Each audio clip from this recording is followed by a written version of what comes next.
Haley and Madam Ambassador, good morning to you. Not sure where you stand on this. Go ahead and weigh in. Where are we? Where are we going? Good morning. Well, the only thing I can do is refer it back to experiences I had. It is not uncommon that the Chinese will call or the Russians will call. You keep your enemies close, and they would call and say, look, should we be concerned? Is there something going on? The questions, there are more questions than there are answers. And the questions are, okay, exactly what did he say? Did he say, I would give you a heads up if something was happening? What I typically did was I would say, well, this is what the U.S. expects of you. And if you don't want any trouble, this is what you should do.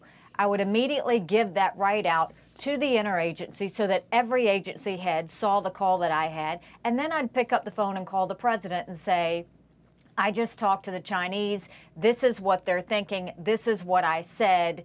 Is there anything further you want me to do? It's that last part that's so important. And the reason why I say that's important is I talked about in my book, there were multiple members of the administration that thought they knew better than the president. That's a very dangerous thing. There is only one president at a time.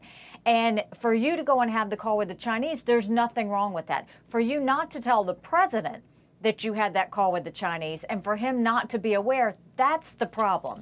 Is because you want him to be all informed and at his best to proceed. You don't have the back of the Chinese, you have the back of your president. And that's the part that has all the questions. Madam Ambassador, Jonathan Swan of Axios reports that, again, this is all based on anonymous sources. The Woodward book, these reports, so I take all of it with a grain of salt. I know you do too. But he reports that Milley was acting on the instructions of then Defense Secretary Mark Esper. If that were the case, is what Milley did appropriate? Well, first of all, I think that you're right. These tell-all books, it's like there's one a week. And I think that as much as we're asking for answers from Milley, you have to ask the same answers from Woodward. They don't get to just say this and it be true. We have to ask Woodward where he got this from, or else we don't need to be justifying this. If Esper asked him to do this, it still goes back to the fact that Milley and Esper both should have had a conversation with the president and said, we have intel that the Chinese are worried we're going to start some sort of war action. We're going to give them a call. This is what we're thinking. Are you okay with that? The whole part is to not have communication with the president, to not discuss with him what you are doing is a real issue, especially if the Chinese think that you're about to go to war with them. That's no small issue. That's the issue that you bring in the commander-in-chief. So there are more questions than there are answers. I think we need to get answers to that. Look, everybody's suspicious of Milley when we already look at what happened in Afghanistan, but that's questions on Biden. Did Milley tell you don't do this in Afghanistan and you overruled him? And, I think the fact that Biden is going on this COVID mandate, spree around the country is only him further distracting from what's going on in Afghanistan, what's going on in the border. Those are two very dangerous situations that need to be dealt with. And I think Biden's getting a total free pass on both of them. That last point is very well taken, because the hearing on September 28th, a Tuesday, was all designed to set up for what about the drawdown in Afghanistan and how did that happen?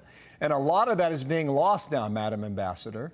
And I would imagine, unless we get answers or a transcript from the conversation itself, half that hearing could be consumed by this as opposed to the chaos in Kabul.